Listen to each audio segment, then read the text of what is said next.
우리나라에서 가계 소득 조사한 게 있는데 연령대별로 이제 40대 평균 자산이 보통 부동산 포함해서 뭐 4.3억 정도라고 한 데이터가 있고요. 금융 자산으로 보면 한 1억 원 정도라고 합니다. 요런 케이스일 때 저 46세 정민호 씨가 60세에 은퇴한다고 했을 때 은퇴 자금이 커버가 되냐? 60세가 되면 약 513만 원 정도 필요하다라는 겁니다. 이 4% 룰로 했을 때 또는 8% 룰로 했을 때 이 생활비보다 더 많은 금액을 인출할 수 있으면 어느 정도 된 거잖아요. 파이에서 요만큼 계속 뜯어서 먹어도 죽을 때까지 자금이 고갈이 안 된다라는 거예요.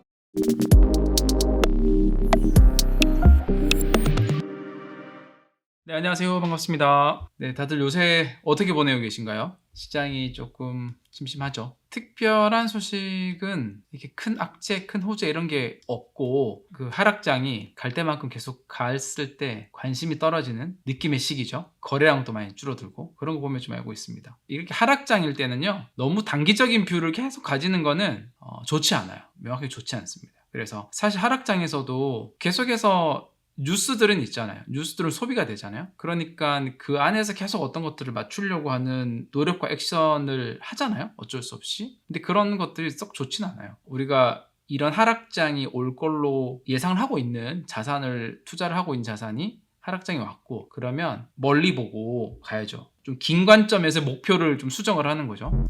그리고 이제 세상의 변화에 이 자산이 맞는가 이런 것들도 한번 공부를 해보면서 검증을 해보면서 가야 되지 않을까요? 좀 막연하게 그냥 투자하시는 분들이 있고, 뭐 장기 투자를 한다고 해서 뭐 이렇게 2년 3년 이렇게 좀 짧은 그 정도 이렇게 생각하시는 분도 있고, 그럼 길게 하면 얼마나 길게 하는 게 좋냐? 본인이 처한 상황에 따라서 다르겠죠. 본인 나이, 본인의 어떤 소득 수준, 또 지출해야 될 수준 이런 것 따라서 다르잖아요.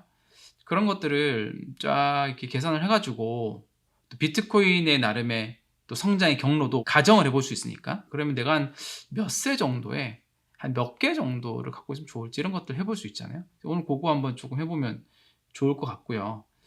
그 전에 뭐 요새 어떤 좀 뉴스들 소식들이 있는지 보면 좋지 않을까 싶네요. 뉴스들 한번 다뤄볼까요? 스트레이트 소식인데, 약세장 결국은 그런 사이클이 있더라고요. 그 사이클을 견인했던 어떤 주체 또는 이유가 하락장 때는 걔네 때문에 이제 약세장으로 바뀌는 거죠. 이게 지금 딱 우리 스트래티지를 보면 딱 그렇잖아요. 지난번 상승장을 DAT, 트레저리 기업, 그러니까 기업의 재무 전략으로 비트코인 사모은 전략으로 굉장히 공격적으로 비트코인 사모으면서 또 여러 기업들이 그걸 따라하면서 비트코인의 수요가 생기면서 비트코인 가격을 견인했잖아요. 2024년도에. 근데 그게 지금 하락장 때는 이 스트래티지 때문에 계속 하락하는 요인들이 나오고 있잖아요. 근데 이 정도까지는 괜찮아요. 근데 여기 스트래티지가 무너지면 아주 골 때리고요. 무너지지는 않을 것 같은데요. 어쨌든 간에 이제 안전하게 좀 넘어가야 됩니다. 그 기업을 하시는 분들한테는 한국의 어떤 규제 스탠스 좀 중요하죠. 근데 개인들한테 이건 있어요. 지금 우리가 해외 거래소나 다른 거래소 보낼 때 그 100만 원 이하까지는 이 트래블을 적용 안 받았는데, 이제 100만 원 이하까지도 다 트래블을 적용을 받으니까 좀 번거로워지긴 하겠네요. 점점 더 빡세진다. 점점 더 가상자산 사업을 하는 기업 또는 가상자산 사업을 하는 유저들의 어떤 환경들이 국내에서는 규제나 이런 것들이 점점 더 많아지고 있다. 뭐 이런 좀 분위기로 좀 보면 될 것 같습니다. 클래리티 관련된 내용인데요. 아무래도 이번 약세장 이렇게 턴을 하는 그 트리거가 될 가능성이 높냐에서는 이 클래리티 법안 정도 수준의 파괴력 있는 어떤 규제 프레임워크가 딱 통과해 준다면, 이거는 약세장의 마지막을 딱 찍고 시장이 그래서 바로 반등은 아니겠지만 회복할 수 있는 그걸 던져주는 거죠. 마치 2024년도 1월에 비트코인 ETF가 승인이 됐잖아요. 근데 물론 바로 승인되고 나서는 그 전에 기대감이 있었기 때문에 한 30% 정도 보름 만에 하락을 했어요. 하지만 그게 이제 하락은 했지만 이후에 2024년, 2025년까지 비트코인 가격을 거의 뭐 4만 불에서 12만 불까지 꾸준히 올리는 이제 동력이 되긴 했었거든요. 클래리티 법안도 이제 그런 이제 소재가 될 가능성이 높은데, 클래리티 법안이 통과되지 않는다고 해서 지금 하고 있는 비즈니스를 못 하거나 뭐 그렇지는 않아요. 왜냐하면 이미 미국 SEC가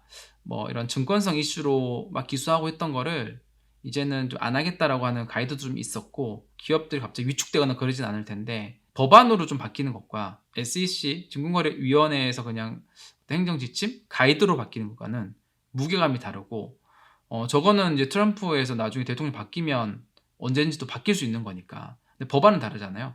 그런 좀 의미가 좀 있는 거죠. 하지만 이제 법안이 안 되더라도 SEC 차원에서 자체적으로 행정 지침을 통해서 증권성 시비, 원래 이제 법안에 다루던 이런 것들을 방향 잡은 것 같긴 해요. 네, 이렇게 소식들 한번 쭉 리마인드가 좀 되셨을 거라고 생각을 합니다. 여러분, 비트코인을 가지고 은퇴 설계를 한다고 할 때 많은 분들이 약간 의외의 포인트에서 막히는 부분이 있더라고요. 비트코인은 뭐 임대 수익이 나오는 것도 아니고 배당이 나오는 것도 아닌데, 우리가 뭐 현금 흐름이죠. 아닌데 어떻게 이거를 가지고 노후 생활비를 쓰지? 이런 이제 질문이 있는데, 자, 그러면은 우리가 한번 여기 케이스를 보고 제가 몇 가지 이론들을 넣어서 은퇴 계산기 만들어 놓은 게 있는데 거기에 대입을 해 가면서 한번 보도록 하겠습니다. 먼저 첫 번째 케이스요. 30대, 40대, 50대 중반의 대표적인 케이스를 한번 좀 넣어봤어요. 자, 30대 중반에 이 김도윤님 가명, 30대 중반, 36세, IT 기업 다니고요. 정년까지는 이 사람은 결국은 시간이 무기인 사람이에요. 20대는 뭐 말할 것도 없고, 20대는 돈을 많이 못 버니까 30대부터 직장 들어가야 좀 본격적으로 버니까 20대는 일단 빼놓고 시간이 무기인 사람. 그래서 목돈은 없죠. 근데 이 복리를 누릴 수 있는 시간이 많고, 그래도 저축을 어느 정도 스타트를 할 수 있죠. 그리고 보통 30대는 꾸준한 직장 생활을 많이 할 거기 때문에 금액이 크지는 않더라도 꾸준히 할 수 있는 좀 힘은 있어요. 물론 저 꾸준히가 이제 뭐 결혼과 좀 맞물리거나 내 집 마련 뭐 이런 걸 하다 보면 그게 좀 흔들릴 수는 있기는 한데요. 그래도 이때부터 이제 운이 모아두는 게 좋다. 근데 지금 요 케이스에서 제가 비트세이빙 은퇴 계산기에 넣을 값은 나이를 넣을 거고요. 가정입니다. 그래도 뭐 0.02비트, 0.02비트면은 여러분 얼마죠? 한 200만 원 정도 되나? 그쯤 되겠네요. 0.02비트 소량으로 이제 막 시작해서 좀 모아놓은 수량이 있다라고 가정할게요. 그리고 이 친구는 월 한 30만 원 정도를 비트코인 살 수 있다. 21만 원, 28만 원, 200불 정도 이렇게도 가정을 해보겠습니다. 이제 30대 중반 해보는 거예요. 은퇴 나이는 그래도 뭐 대표적으로 60세 은퇴로 가정할게요. 그리고 생활비인데요. 생활비 월 은퇴 생활비 말하는 거예요. 지금 은퇴했을 때. 지금 은퇴한 부부 기준의 적정 생활비가 2024년 기준으로 해서 여기 나와 있죠. 290만 원이었어요. 달러로 하면 2,000달러고 2026년도 조금 더 올랐긴 했겠네요. 그럼 2,100불 정도 볼까요? 이게 이게 무슨 의미냐면요. 지금 요 기준이잖아요. 그럼 여기 보면 우측 상단에 보면 그 3,800불이라고 나온 게 있죠. 3,700불. 환산하면 536만 원. 그러니까 네가 은퇴할 60세가 되면 인플레이션 때문에 536만 원 정도의 돈이 필요할 거야. 지금은 290만 원이지만 이때는 536만 원이야. 이 얘기입니다. 근데 여기서 하나 더. 인플레이션이 2.5%라고 하는 건 너무 보수적으로 잡은 거죠. 그래서 이걸 바꿔놓습니다. 밑에 인플레이션을 4%로. 넌 지금 36살이고 60살에 은퇴할 건데 지금이 우리나라에서 조사해 보니까 한 290만 원 정도 은퇴하면 노후 생활비가 필요한데 너는 24년 뒤에 은퇴니까 매년 4% 정도는 체감 인플레이션이 되면 그때는 290만 원이 760만 원 정도 돈이 돼.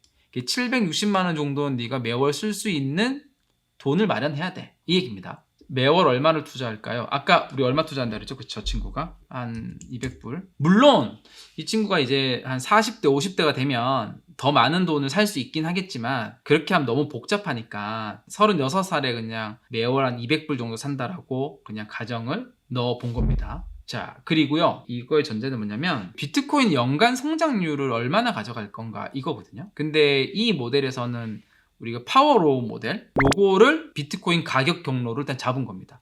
왜냐면 미래 가격은 사실 누구도 특정 가격을 맞추기는 힘들어요. 그래도 지금 가장 적중도 있게 가격 경로를 따르고 있는 모델이긴 하고 이게 뭐 1년, 2년 단위에서는 좀 차이가 분명히 나기는 하는데요.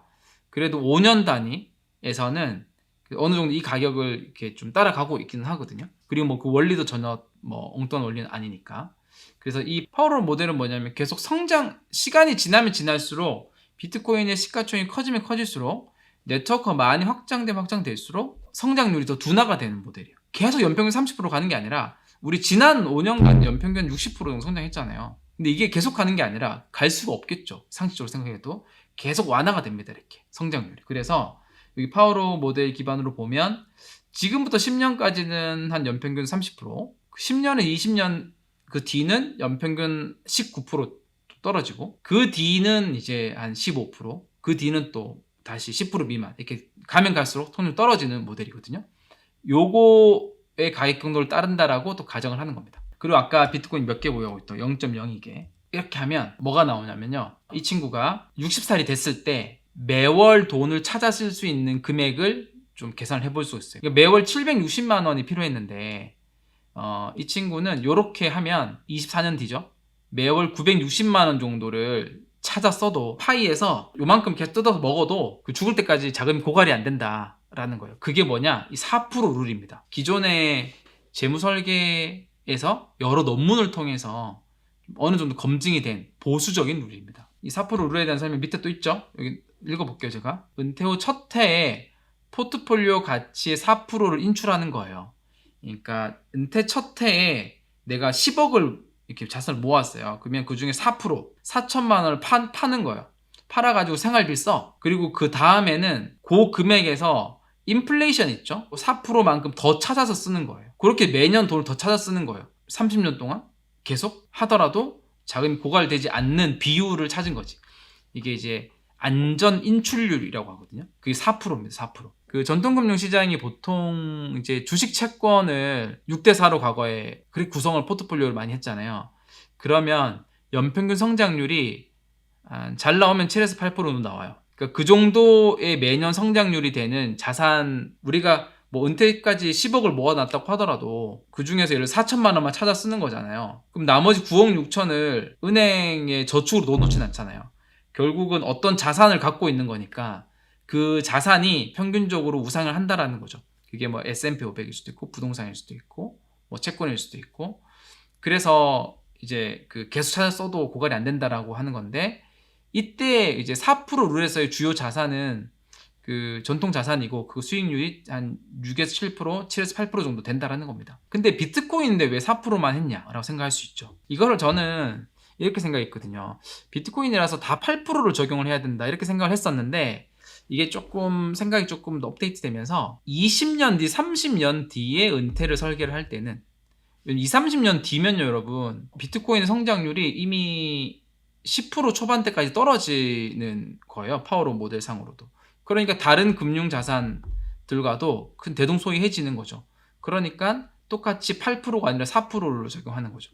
근데 이따가도 보이겠지만 우리가 뭐 향후 10년 이내, 5년 이내 이때 은퇴하시는 분들은 4% 룰이 아니라 8% 룰을 쓸 겁니다. 왜냐면 4% 룰을 쓰면 너무 자산이 많이 남거든요.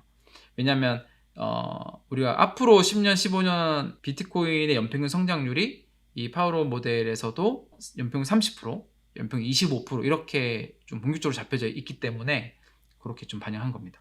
이 친구의 케이스로 보면 24년 뒤. 근데 좀 현실감이 좀 덜 올 수는 있어요. 왜냐면 너무 20년 뒤면 멀잖아요. 그래도 염두를 해두면 본인 투자를 할 때 그림이 좀 세워지는 거죠.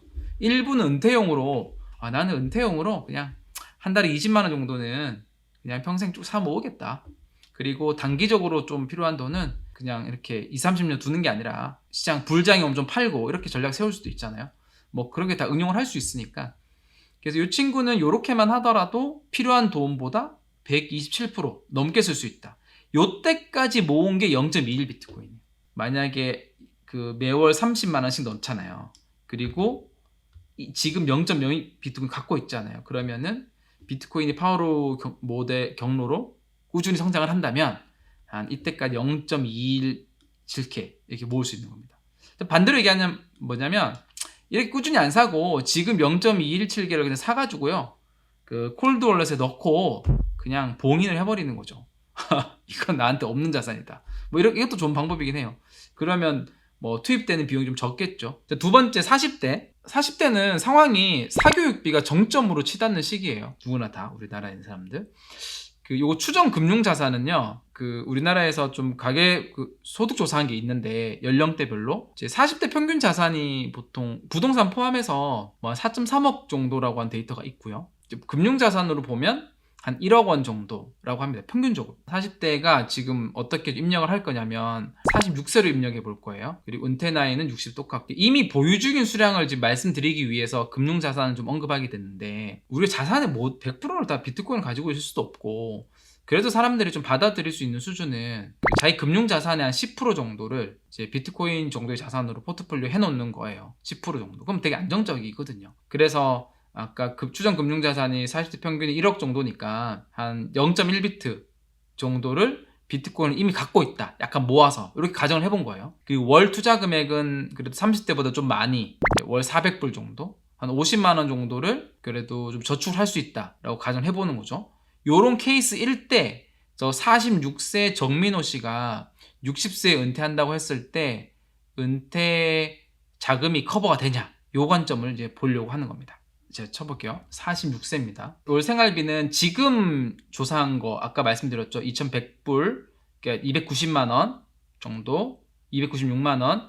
요게 이제 이 정민호 씨가 은퇴할 때 60세가 되면 약 513만원 정도 필요하다라는 겁니다. 이 4% 룰로 했을 때 또는 8% 룰로 했을 때 요 생활비보다 더 많은 금액을 인출할 수 있으면 어느 정도 된 거잖아요. 이게 이제 보수적인 거예요. 왜냐면 여러분 국민연금도 나올 거니까 다른 연금 자산도 나올 건데, 지금 우리는 온리 비트코인만으로도 가능한지를 한번 해보는 거거든요. 이 정민호 씨는 아까 얼마를 투자할 거냐, 월 그래 400불 정도, 월 한 50만 원 정도를 꾸준히 이렇게 산다, 이렇게 가정해 보는 거였어요. 그리고 보유하고 있는 비트코인이 있었죠. 현재 0.1개. 이렇게 하면은 이제 이 정민호 씨는 60세 때 0.43개 정도로 모을 수 있다라는 거고, 본인이 쓸 수 있는 이 513만 원에 비해서 좀 부족하죠. 4% 룰로 하면. 그래서 사실 이게 6% 룰이 있으면 6% 룰이 좋긴 한데, 8% 룰은 조금 공격적일 수는 있으나 이 4% 룰이 좀 보수적이기 때문에, 왜냐면은 요 지금 14년까지도 우리 파워로우 모델 경로상 비트코인 성장률은 15에서 20% 정도까지가 유지될 거거든요. 그렇기 때문에 4% 룰은 너무 보수적이다. 이미 이제 0.43개 정도면 이 8% 룰로 하면 14년 뒤에 기준 513만 원 필요한 거 대비해서 훨씬 더 많은 784만 원까지를 매월 비트코인에서 매도해서 찾아 써도 된다, 이 얘기입니다. 그래서 정민호 씨 같은 경우는 사실 뭐 비트코인을 지금 보유하고 있지 않아도 8% 룰로 하면 충분하고 118불 넘잖아요. 그리고 뭐 400불이 아니라 뭐 한 350불, 약 50만 원을 하더라도 딱 커버가 됩니다. 0.29개. 그게 이게 가능한 이유는 뭐냐면 시간의 힘이거든요. 결국 14년 정도 이렇게 남았다라는 거고, 지금부터 앞으로의 10년, 14년 기간까지의 비트코인 성장률은 과거에 뭐 5년 평균에 60% 이렇게는 안 되지만, 그래도 연평균 20% 이상의 성장의 가능성이 가장 높은 자산이기 때문에 이 정도의 결과가 나올 수 있는 겁니다. 자, 마지막 50대 한번 가보겠습니다. 박준영님입니다. 56세 중견기업 부장님이고, 그러니까 50세 넘어가면 대학 등록금 많이 나가고, 그 부모님 또 병원비 이런 것도 많이 나가는 것 같아요. 그래서 현금 텐트 전략을 좀 잘 준비해야 되는 시기이기도 하고, 아까 추정 금융자산이 이제 40대보다 좀 높죠. 1억 6천인데 또 이제 1억 6천을 뽑아본 이유는 이 중에 한 10% 정도가 비트코인을 보유하면 좋다, 보유하니까 0.2비트 정도를 보유하고 있다, 이렇게 좀 한 거고요. 은퇴가 눈앞에 있는 시기이긴 합니다. 그러니까 너무 시간의 복리를 누리긴 좀 힘들죠. 그리고 비트코인을 모으더라도 이런 분들은 이제 그런 게 있죠. 내가 돈을 이제 50세 때 모아서 60세 때 이제 급여가 안 나오는데 찾아 써야 되는데, 그때가 2026년처럼 하락장이거나 2022년처럼 하락장이거나 그런 게 그걸 만나면 치명타인 거죠. 그래서 이제 그런 것까지 좀 고려를 해야 되기 때문에 조금 조심해야 되는 시기이긴 하다. 하지만 이분들도 한번 시뮬레이션을 해보겠습니다. 56세를 넣고요. 생활비는 이제 4, 5년 뒤니까 뭐 지금 296만 원이 뭐 한 5년 뒤에도 인플레이션 되더라도 한 347만 원 정도입니다. 크게 많이 안 올라가죠. 아까 매월 50세는 이제 한 500불 정도를 투자를 하면 70만 원 정도잖아요. 저축을 하는 시간이 4년밖에 없으니까 이렇게 매월 산 금액으로는 5년 뒤에 평생을 준비할 은퇴장을 마련하는 거는 사실상 무리죠. 다만 이렇게 이제 50세 60세 분들은 이미 자산을 좀 형성하고 있기 때문에, 그래서 이제 이분은 지금 제가 아까 저기 시뮬레이터상 0.2개였는데 실제로는 더 많겠지만 0.2개 정도? 이거는 본인 금융자산의 한 10% 정도를 보유하고 있다라고 이제 가정을 한 거니까. 그러면 8% 룰로 찾아 쓰더라도, 왜냐면 8%를 해도 되죠? 이때는 성장률이 이렇게 높으니까. 8% 룰로 찾아 쓰더라도 필요한 돈이 347만 원인데 한 8%를 하더라도 한 90만 원 정도밖에 안 되는 거예요. 국민연금, 퇴직연금이 우리 평균 보니까 국민연금은 한 60만 원대 받고 그렇더라고요. 퇴직연금까지 합치더라도 한 100만 원, 150만 원까지 안 될 거거든요. 그러니까 좀 부족하다. 그래서 이럴 때는 제가 해보니까 50대 분들은 한 개 정도를 일단은 보유를 한 상태에서 매월 이제 $500 정도, 한 70만 원 정도씩 모아가면, 그러면 1.24개 정도 되는데, 이때 되면은 1.25개 정도 되죠. 그래도 한 8%를 하면 이렇게 커버할 수 있죠. 지금 50대면 5년 뒤를 준비한다면 이렇게 1.3개 정도를 확보를 해 놓는다면 그래도 가능하다. 해볼 만하다. 8%로 1.3개. 근데 1.3개를 모으는 방법은 지금 한 개를 가지고 있고 매월 한 70만 원 정도 사는 방법도 있고, 아니면 뭐 이거는 본인 컨디션에 따라서. 근데 아무래도 근데 꾸준히 모을 수 있는 시간 적으니까 지금 가지고 있는 돈을 일부 좀 사는 게 좋겠죠. 근데 그러기에는 지금이 너무 좋다. 하락장이라서. 이렇게 좀 볼 수 있을 것 같습니다. 이제 마무리를 할 텐데, 비트코인을 이렇게 모으는 게 상승장 때는 되게 쉬워 보이거든요. 근데 이게 되게 힘든 일이에요. 힘든 일. 왜냐면 중간중간에 이런 이슈 있을 때, 그러니까 여러분들 뭐 스트래티지가 매도하고 할 때 스트레스 받잖아요. 가격 가격 떨어질 것 같은데, 또 비트코인이 중앙화됐다 뭐 이런 얘기도 하고. 그러니까 비트코인의 그런 뭐 철학적인 아름다움이나 뭐 이런 것들이 계속 흔들리는 거죠. 강세장 때는 없을 것 같은데 약세장이 오면 여지없이 생기거든요. 다음에 이제 그런 스트레스나 미션은 결국 양자 컴퓨팅과 비트코인 하드포크가 나오고 뭐 이런 이제 부분이 나옵니다. 그러면 또 꽤 스트레스를 받는 거죠. 그러니까 그런 부분들 때문에 비트코인을 꾸준히 모으는 거는 꽤나 어려운 일이다. 하지만 그런 모을 만한 가치는 분명히 존재한다 라는 거고요. 오늘 여기서 마치도록 하겠습니다. 감사합니다.